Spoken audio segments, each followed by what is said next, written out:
A 12th in the Coca-Cola 600 for Corey LaJoie and Go Fast Racing, but this actually, Corey, isn't your guys' best finish so far this season. You had an 11th at Talladega a few weeks earlier. So what's the mood like here in the shop, and do you feel like with these results, things are trending in the right direction? Yeah, I mean, we keep getting better each and every week. You know, the 11th at Talladega was great, but I feel like we could put a lot more weight into that 12th at the Coke 600 just because it's, you know, the granddaddy of them all. It's so long, and it's so growing on your body mentally as a driver, physically, and as well as all the equipment in the car. So, and it's a mile and a half, which, you know, going to a Talladega and Daytona, you expect to kind of miss the wrecks and have a good day, but you don't really expect to outrun guys like Ryan Blaney and Paul Menard and some of the bigger teams.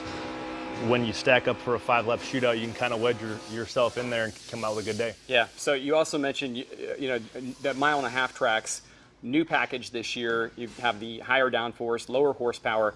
We ran some interviews post-race from the 600 from some veterans that I think maybe weren't in a good frame of mind about how the race transpired.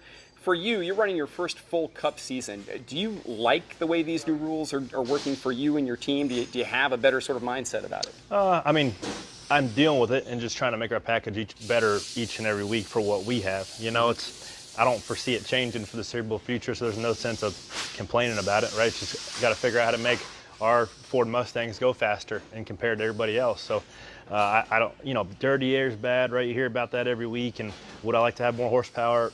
Of course, but you know, I think this made for great racing as long as the fans enjoy it. I think that's ultimately who we're trying to please and get people back into the seats watching the races and watching them on TV. Is it a bit of an equalizer for a team like yours where, I mean, we're in a shop here that's probably, what, 5,000 square feet? Yeah, it's pretty, we have to keep some cars at a storage facilities. Whenever we switch them out, we'll start working on them. But yeah, I think we can only have 5 or 6 cars in here at one time. So as you see, that's our Pocono car, and there's a Charlotte car. It's just all in it, right? But that's what I love about it is everybody's pulling the rope one direction here at Go Fast, and that's why we got some pretty good results. All right, you said at the beginning of the season, Corey, that when you guys went back to tracks for the second time, you're with a new team, that it might help in terms of getting better results.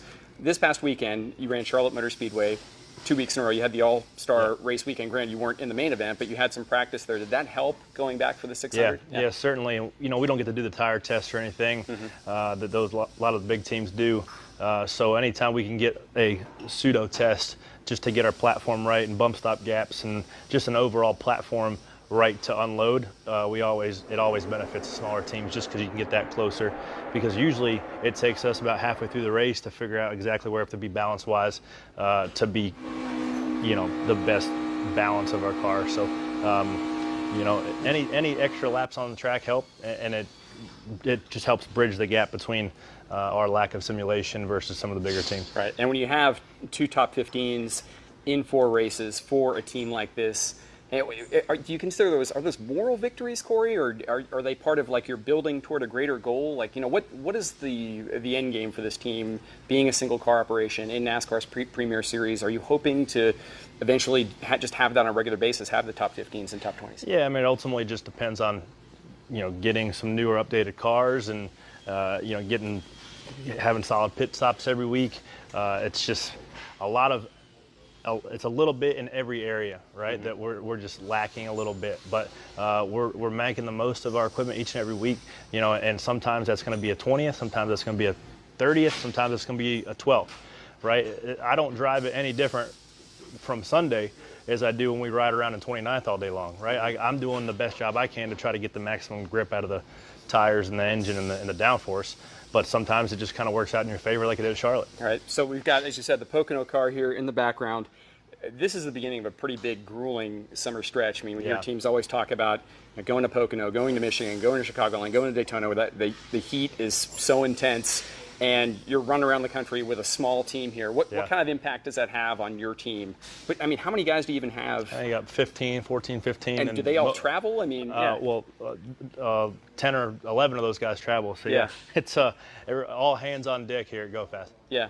What's that going to be like, do you think, the next few races? You know, all these guys have been used to doing it, right? We're not.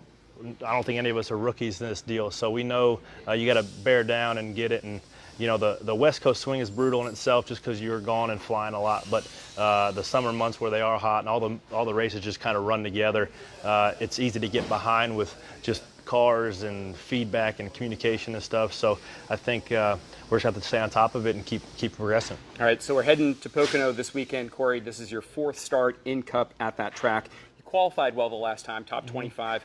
What's the outlook for this weekend? I think it's almost speed-wise, we're in this no man's land of we are behind some of the better funded teams and we're ahead of, the lower tier teams. We're almost like that window is literally 28th to 30th every week. Like we can almost pin where we're going to qualify, and then just however the race plays out is however we're going to race. So, I expect to qualify somewhere between 28th and 30th. It's kind of just where our speed is with, the cars and engines that we have. And then if we can just make our balance better throughout the race, I think, if some guys have some mistakes or hit the fence or so, whatever happens, we can hopefully come out with another 12th, but those happen few and far between. So if we just keep the fenders on it and keep the wheels straight, we'll see, obviously a top 25 we consider a win any week. So that's why this 12th was so good for us, because we don't ever expect that running in a mile and a half or any big track. So that was pretty cool. Yeah, well, great finish for you there at Charlotte, Corey. We'll watch how you do at Pocono. And as always, you can watch NASCAR America daily, weekdays, 5 p.m. Eastern on NBCSN. Thanks for watching Splash and Go.